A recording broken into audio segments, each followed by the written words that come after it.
Assalamu alaikum everyone, and as always, nice to have you back.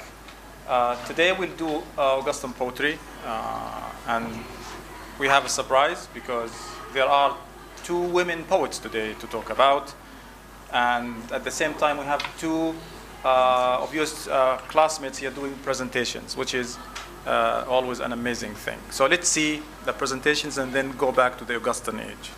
You can start now, Hind. Hello everyone, my name is Hind today, inshallah, I will talking about metaphysical poetry. We can describe metaphysical poetry as a fruit of the Renaissance tree. What is the metaphysical poetry? Metaphysical poetry is a group of poetry emerged in the beginning of the 17th century, whose poetry comes to be known as the metaphysical poetry. Metaphysical literally, meta means beyond, and physics means physical nature. Metaphysical concerned with the fundamental problems of the nature or a place in life. John Donne was the founder of the metaphysical poetry. He tried to write poetry in a different way, but the name of metaphysical poetry is given by Dr. Samuel Johnson for the first time when he wrote the life of Abraham Cowley in his book, The Lives of Poets. But he used it in a negative sense to criticize the poetry of Donne. Unusual images makes the poetry is difficult. Images taken from field of knowledge, science, architecture, geography, history, astronomy, chemistry, architecture, geometry, mathematics, and biology, medical, etc. For example, today The Flea by John Donne. The flea, marked by this flea and marking this how little that which the denounced me is. It sucked me first and now sucks thee, and in this flea our two blood mangled be. Thou knowest that this cannot be said, a sin nor shame nor loss of maidenhead. This is taken from field of biology. And this poetry is taken from field of biology, and the flea is a small insect. The small insect with sucks blood from a human body. This insect used here as a theme of the expression of love. To conclusion, the flea. The flea uses a conceit as a means of flirtation and sexual correlations too. The flea metaphor represents denied sensual pleasure. Its tiny scale reflects the insignificance of the woman's chastity. Its body, containing the blood of a speaker and mistress, symbolizes the union between the couple. Here is the part of the reason. They perhaps to see how one image can be stretched to accommodate a range of meanings and association. They show the thrilling possibilities of language, but to poetic use. Thank you. This is my presentation. It's interesting that some of you find the physical poetry interesting and intriguing. Maybe I disagree with the description that physical poetry is difficult, or that metaphysical poetry, or even speaking, analyzing the word metaphysical itself, because in our discussion we came to the conclusion that metaphysical doesn't necessarily mean nothing. It was used just to say that those people are bad. Yes. The poetry is not about metaphysicality. Generally, it's different. They were writing against the current. So I was also hoping for some commentary on the woman here in the text. Generally, we said so far the society has been anti-feminist, where women are presented as less weak, less intelligent, unintellectual compared to men. Men have more freedom. Is John Donne treating the woman in the poem the same? That is an interesting question. Someone else can probably do a presentation on this. But maybe I can tell you that the 20th century greatest feminist, Virginia Woolf, she praised John Donne. She is the same critic who praised Afra Ben. So if a feminist praises John Donne, probably he's doing something to empower women, to give them a voice. Thank you.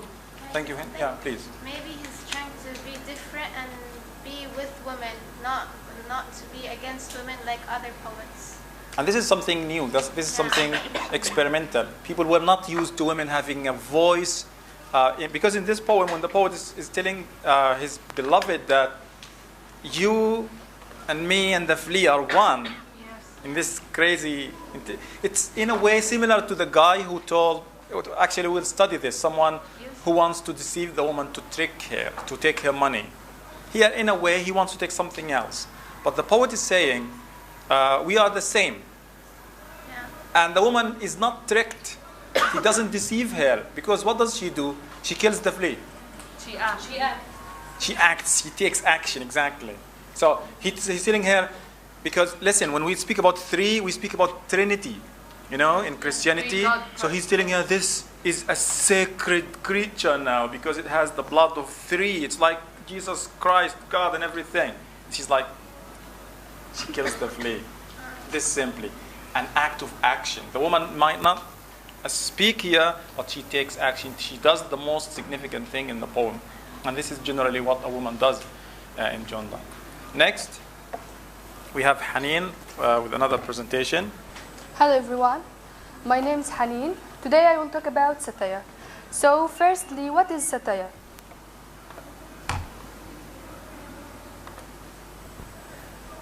Satire is a technique employed by writers to criticize corruption, to satirize corruption of an individual or a society. Satirical writing is usually funny. So the main purpose of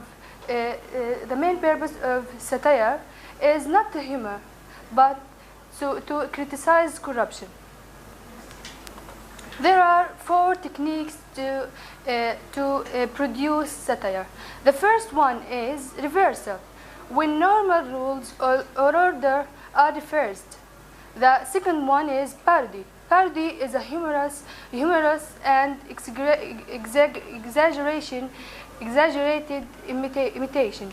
The third one is incongruity, is something that seems out of place or out of character.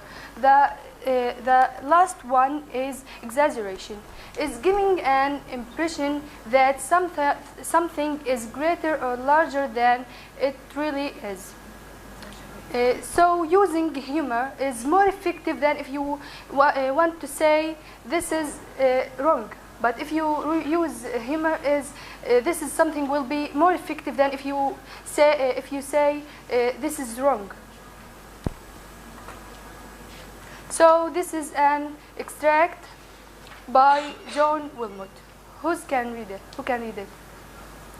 I'd be a dog, a monkey, a bear, or anything but that vain animal who is so proud of being rational.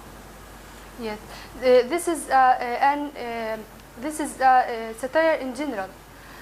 Satire in general by John Wilmot. And the second one is, who can read it? Yes. Blots, true or false, are necessary things. To raise up commonwealths or enduring kings. This is extract by Dryden. And this one is more specific than the first one. The last one is by, who can read? Yeah. There is to some friend meaning make pretense, but Shadwell never divides and presents. This is this extract to satire someone who called Shadwell. Dryden describes Shadwell as the master of dullness, and this is extract. This is satire, personal satire. This is personal satire. And that was our lesson about satire. Thank you. Thank you, Hamid.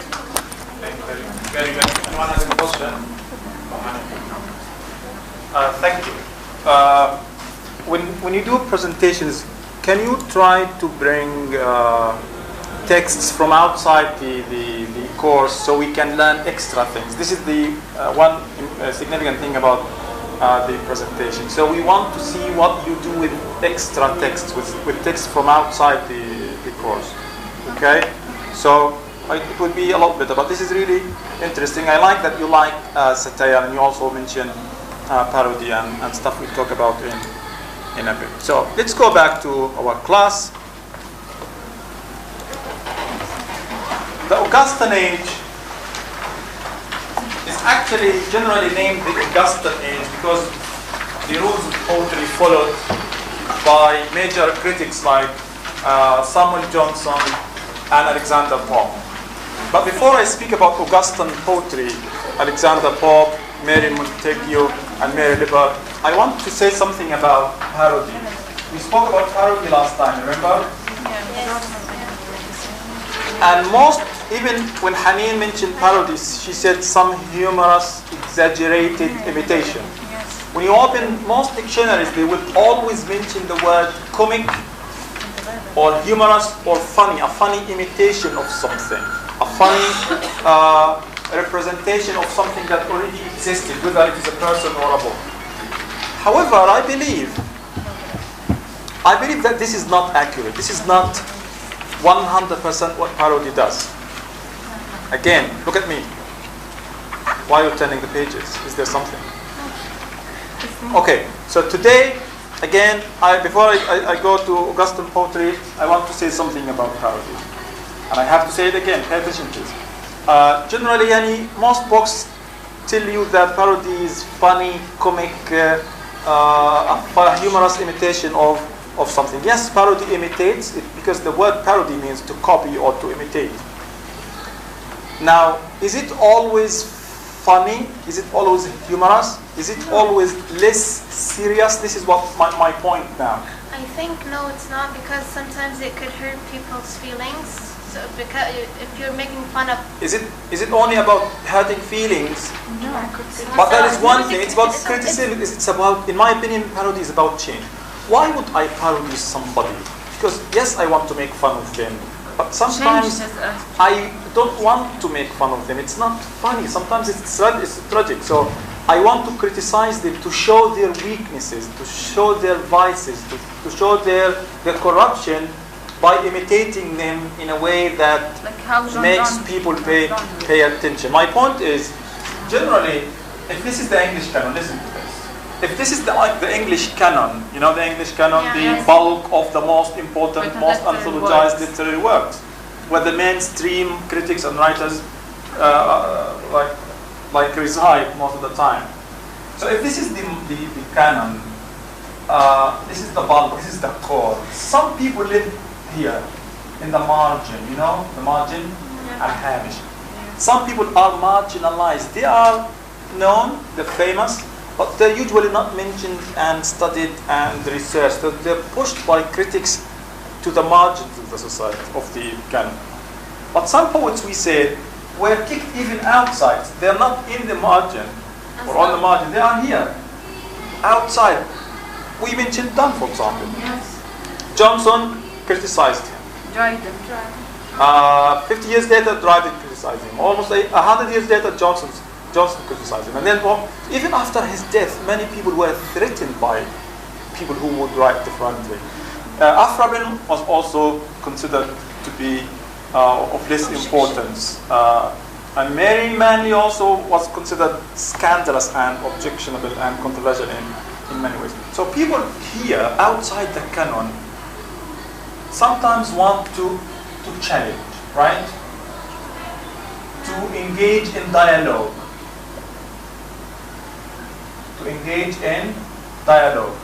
Sometimes they want to defy. Sometimes they want to criticize. Sometimes they want to subvert. You know what subvert is? when you subvert somebody's authority, you shake somebody's authority. So the king, remember the king is the king, the most important God's representative on earth. If you parody the king, it's as if you're telling people that the king is an ordinary person. He can be criticized. Shake his place. He can be to shake the idea. So because people think that the king, the president, is a person fearful, untouchable. You can't touch him. You can't criticize him. When you parody him, it's like you're telling people that he's an ordinary person. He's a human being. I can talk about him in a particular way. In order to do this, those people outside the canon, they usually resort to parody. Parody, metafiction, intertextuality sometimes. And we've seen this in John Donne. Yes. Come live with me and be my love. And we will some new pleasures prove. So if ordinary people would be, the idealism of the Elizabethan age, all the pleasures. And we have a new poet who says, some new pleasure. Okay, why some? Because all is wrong, not realistic. And you, I want to see what. So he's shaking the world of the Elizabethan courtly love. This is what John Donne is doing. So when those people use parody, who usually does the criticism? Male critics, people in the canon, people who create the canon. So are they going to be happy with the parody? No. They're not. Are they going to be happy with the parody? They are not. So for them, for Samuel Johnson, parody is not serious. It's called, I'm not sure what exactly he says, but he says that parody is less serious, less important art than the original text. And it's interesting how Johnson also hates puns. Remember we spoke about puns? Yeah. Sun and sun. A word with two meanings or sounds. A pun is a play on word, when you play with words. So those people even don't want us to play with words because they want us to follow the definitions in the dictionary. But there have always been poets who wanted to do things differently. Samuel Johnson, by the way, didn't like Tristram Shandy. And he also didn't like John Donne. And he also didn't like... So why? Because they believed in the rules of decorum. In following particular rules in order to write what they call great poetry. So you mean that the people who are kicked out of the canon use parody as a weapon, as a tool to criticize these people. So how are these people going to define parody? Favorably or unfavorably? Unfavorably. So even the dictionary says, there is fun, there is humor in parody, but not always. When you read "Come live with me and be my love, and we will some new pleasures prove," we don't laugh. It's not funny. We don't giggle. There's no joke there. But John Donne attracts our attention, grabs our attention to the fact that there is another world different from the world, the idealistic world of Christopher Marlowe, another more realistic world, so to speak. Okay. So going back here today to Augustan poetry. We have again three poets, Alexander Pope, Mary Montague, and Mary Liber. One man, two women. And these are the first women poets to study. And this is the 18th century. And that is very interesting because in Arabic traditions and culture, we have poets as far as I think 2,000, 1,500 years ago. Khansa was a famous Arab poet. Female Arab poet. Is there something wrong with women? Are women unable to write poetry or to write? No. Definitely not. Definitely not. There's something wrong with the way the society deals with women, frames women, and marginalizes women. So Alexander Pope is one of the neoclassicist critics and poets. Before I speak a little bit about him, here is one of his famous heroic couplets from, I think, an essay on criticism. He's speaking about poetry, about criticism, about poetry writing. And he says, those rules, the rules of writing, classification, of all discovered, not devised. So he's defending the rules of decorum. You know, Horace and Augustus are nature. So those are discovered from nature. They are nature still, but nature methodized, like systematized, organized.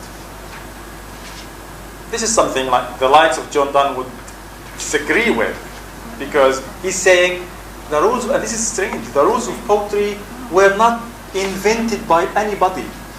We found them out there in nature, exactly like we find a planet or some stars or some galaxies out there, or some new species or birds or some type of fish. And this is again very interesting, because for them they actually have a point here. It doesn't mean their poetry sucks or they're bad or no. According to those people, the greatest poetry was written centuries ago, when man was not corrupted, when man didn't go even to university, was not taught to write poetry. Some people now go to study Arabic or English to be able to write poetry, right? Yeah.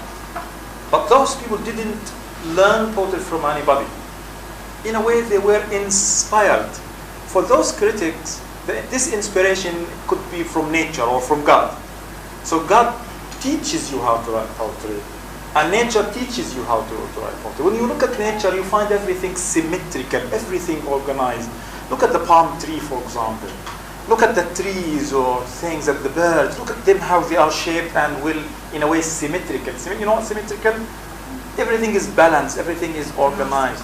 So the rules of writing, like particular rhyme, some feet, some syllables, like 10 syllables, 10 syllables, 10 syllables, they're generally taken from where? Inspired from nature.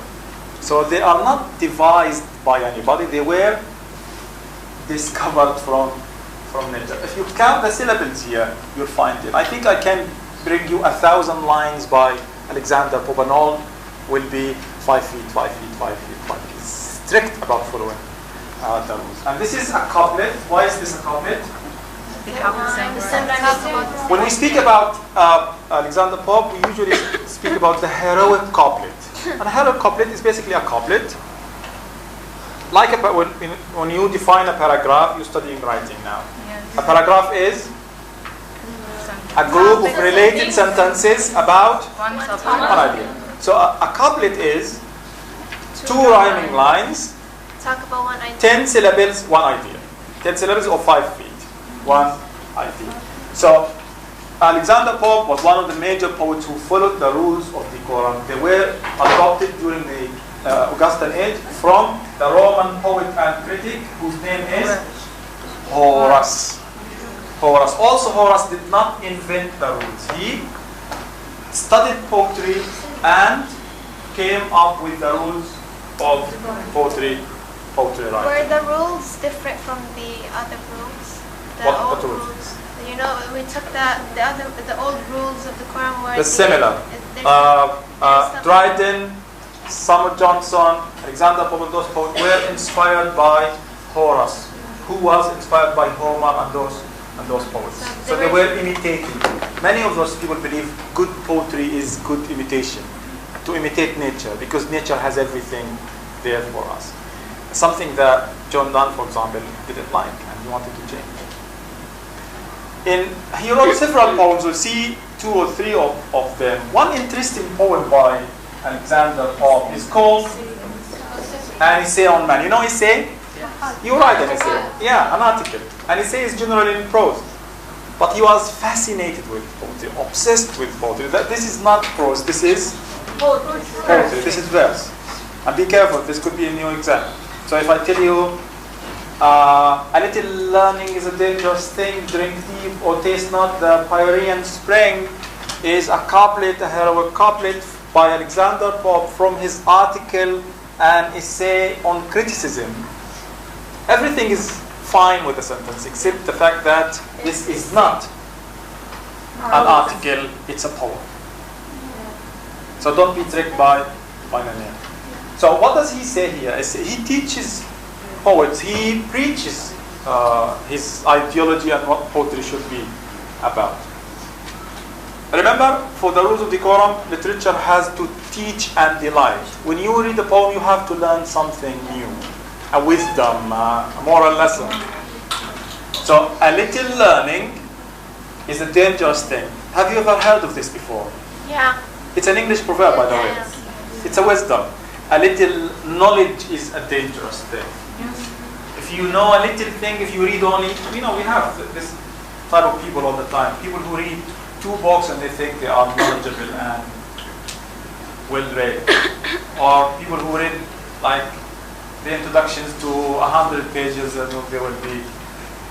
So he's criticizing those people. He's saying a little learning is a dangerous thing.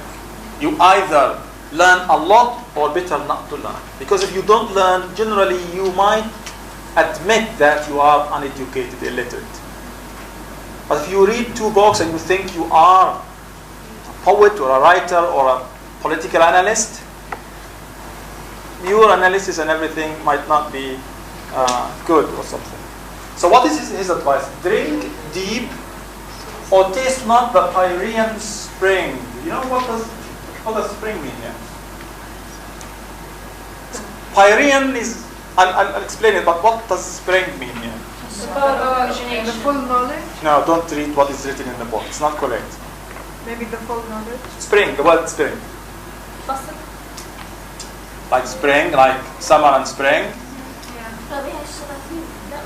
The verb there. Taste not, drink deep or taste not the spring. Spring is a place where water flows. No. Spring. There's something called hot springs where hot water springs from the spring. So either the Pyrenean spring is a metaphor for the spring of knowledge, education and everything. So you have 2 choices. You either drink deep, study hard, become an expert, or don't try. This is the idea. This is the advice. It's like I usually say this to my students. When you study English, you have to work very hard. If you finish 4 years of studying English and your English is still bad, it's really sad. So study hard, drink deep from the Pyrenean spring. And look at the perfect rhyme, the couplet. If you count this, 10 syllables, 10 syllables, 5 feet, 5 feet. Pope was very famous for satire also. Many people wrote satire in the Augustan Age. And like his friend Dryden, he criticized his poetic writers. He 2 texts here was examining today. Number 1 is Dunciad. You know? Yeah, Dunciad. Just one little thing about Dunciad. You know MacFlackno, the poem by Dryden, in which he criticized his friend, his literary rival.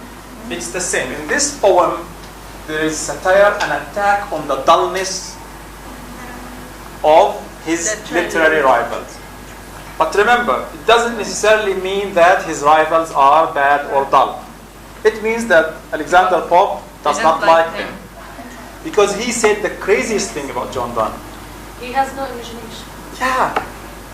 And even like John Donne was criticized by Johnson, by Dryden, by Samuel Johnson, and everyone agreed that John Donne has this weird, crazy imagination. He's a witty poet. Alexander Pope was like, no, he doesn't even have an imagination. He's not imaginative. Is he correct? Is he right? I don't think so. No. So don't take everything for granted. Think for yourself. His most famous work here is The Rape of the Lock. We spoke about rape in the past, but rape here means stealing something. We speak about the rape of Palestine, how Palestine was stolen, was occupied by. Lock is a lock of hair. A lock of hair, yeah. The Rape of the Lock is a mock epic satire. You know what an epic poem is? Remember? Beowulf, about heroes, battles, heroism, like Beowulf, always very long, about serious issues in the community. But in this poem, very long poem, I'm not sure how many lines, but it's very long, Alexander Pope is criticizing the trivial things of the society. In which, like, in the Arabic culture, we have Dahis wal Ghabra, where there was like a 40-year battle over you know, 2 camels. Was it 2 camels or 2 horses or something? In this story, someone cuts a little girl's lock of hair, and then all hell breaks loose. They start fighting and fighting and fighting. So what is he criticizing? In the rape of the lock, he's criticizing the trivial things in the society. How this fake self-importance, how people pretend to, you know, be great, but in reality they are all only fighting about trivial things. There are no heroes in this age. There are no battles in this age. It's all fake, like Dryden said probably 50 years or 60, 70 years earlier. Okay? That's the rape of the lock. So what is a mock epic? What is an epic? A long poem about heroism. What is a mock poem, a mock epic? An epic about a trivial thing. It's an epic. It's a long poem that mocks. Mocks means to mock something, to make fun of something. But there's also this, when you do an exam, when you don't do the original, like sometimes you have to do a trial exam. It's called mock exam. Yes. Mock test. Mock test. Yeah. So mock epic, it's epic, but it's not an epic because you have like 1,000 lines. But what is it about?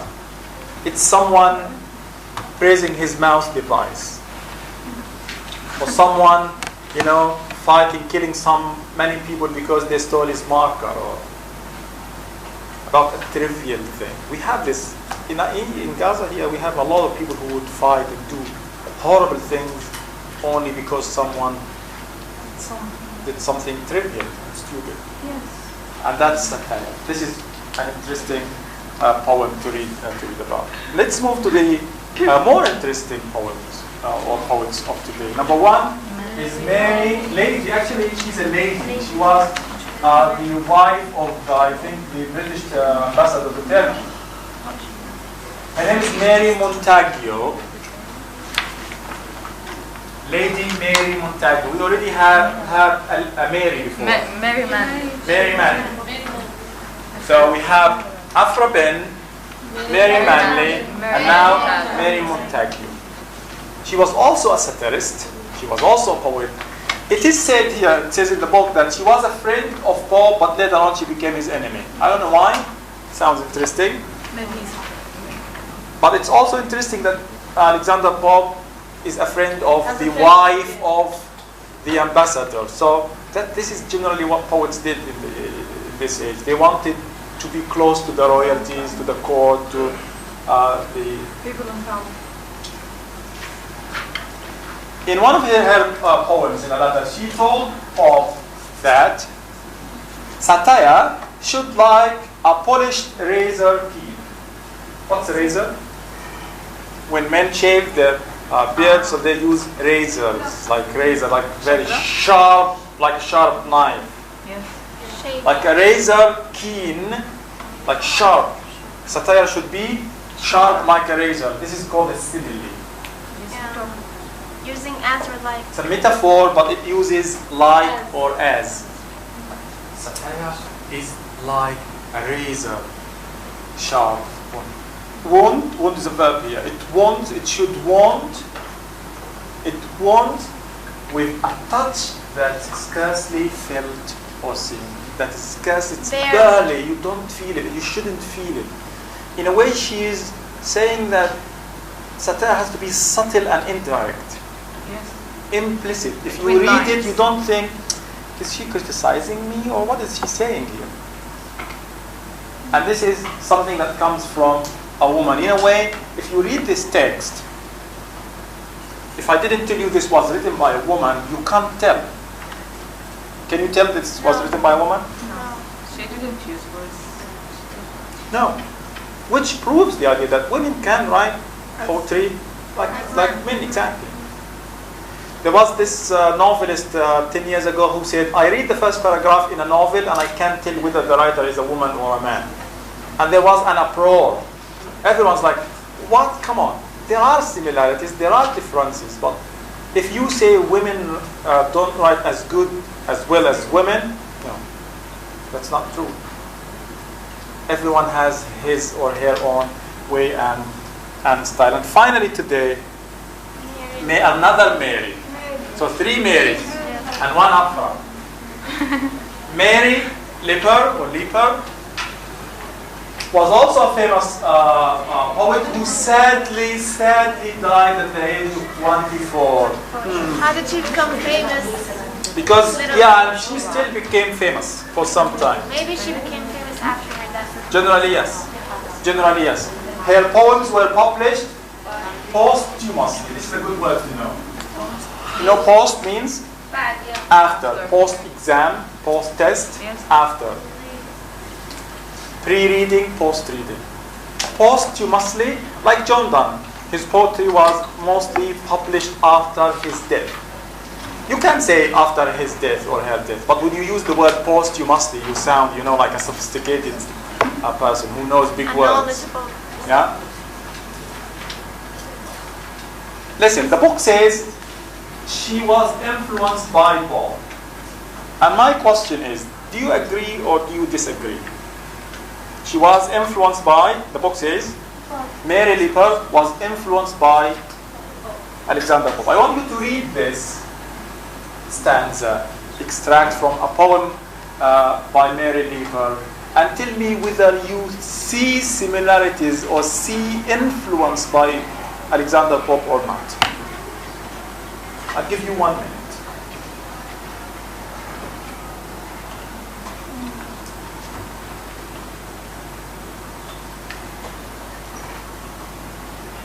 The theme.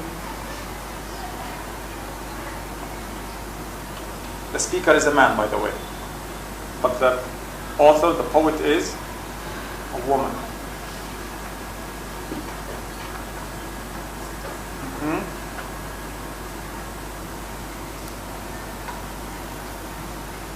Can you read someone? Please. Now, ma'am, as the chat Madam. Ma'am, 1 syllable. Madam, 2 syllables. Madam, as the chat goes round, I hear you have 10,000 pounds, but that as I a trifle hold. Give me your person, dim your gold. Yet for your own sake, it's secured. For your own sake, secured. It is secured. I hope your house is too insured. Insured, yeah. Someone else? Back, at the back, please. Now, madam, Can you raise your voice? Speak up. Now, madam, as the chat goes red, I hear you have 10,000 pounds, but that as I travel home, give me your best one down your gold. This for your sake, secured. I hope your house will Houses, 2 inches. Someone here, loudly. Raise your voice, please. Now, madam, as the chat goes round, I hear you have 10,000 pounds, but that as I travel hold, give me your person, then your gold. Yet for your own sake, it is secured. I hope your house is too insured. What do you think? What is the speaker is a man talking to A woman. a woman. What is he telling her? Yeah. I think he's trying to deceive her. He's saying in the second line, I hear you have 10,000 pounds, and then he's saying to her, give me your person. He's trying to own her. To own her, what an interesting reading. Very good reading. So there is a man trying to trick a woman, to tell her, give me your money. And he's blunt, he's vulgar. He's not even trying to hide his deceit. Yes, he's openly talking to her, thinking that a woman is not smart. So, now, madam, as the chat goes round, I hear you have 10,000 pounds. Yani, figures, like a lot of money, you're hiding a lot of money. You're rich. But I, as a trifle hold, give me your person, because a woman generally was treated as an object, something to own. Give me your person, then your gold. Yet for you, it's not for me. I don't want the money. I want you weak. You can't protect yourself. Maybe people will deceive you, trick you. Give me the money. I'll hide it for you. It's like mothers when they give Yeah. the idea. How much money have you given your mom so far? A lot. Where is this money? It's gone. So it's for your sake. It is secured. I'll secure it for you. I don't want it. I want to protect you. A woman can't live without a man's protection. Yes. I hope your houses to insured. You have houses and that they are insured, or I can take them to make sure that they are safe. This is again satire from a woman to not only to one man but also to men in general, and how they treat women, how they think women are not smart and not intelligent, and that they always need a man to protect them, to save them, to make that everything they have is secure. The theme is women being smart and powerful. She's giving voice to women like Afra Bint. She's empowering women like Mary Manley. She's insisting that women are as smart as men, and even smarter. So the theme is different from Alexander Pope. So this is a woman writing for women about women issues. Do we have the heroic couplets here? Yes. Round, by the way, grammatically speaking, this is pounds, 1,000 pounds. Yes. But poetic license for the rhyme. Yeah. So couplets. 3 couplets. Is it a heroic couplet? Do we have 5 feet? No. 4?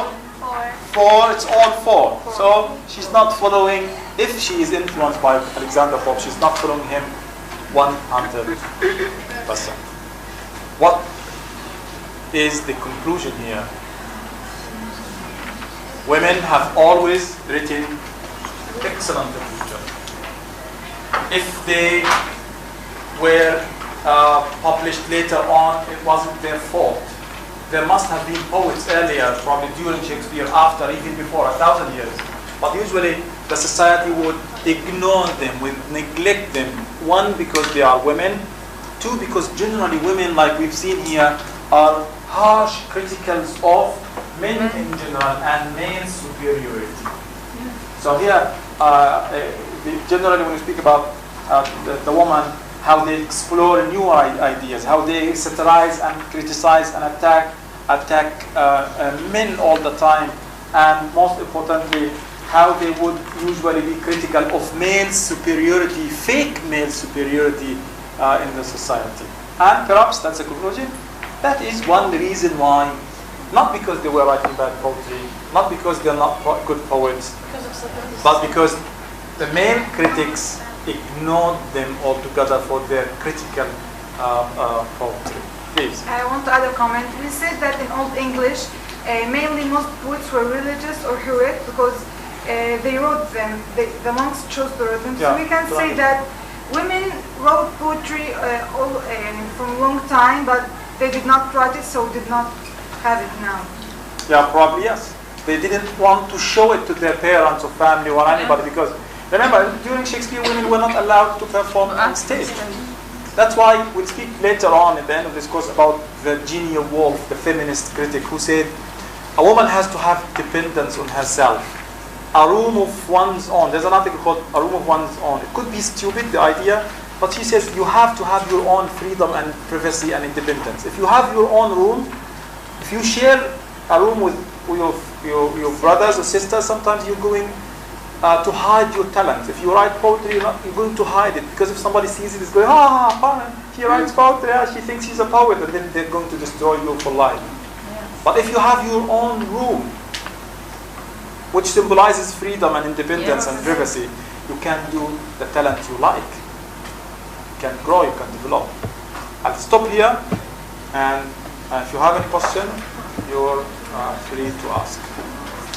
And after this, by the way, we're going to start the romantic age. We're going to jump to the romantic age.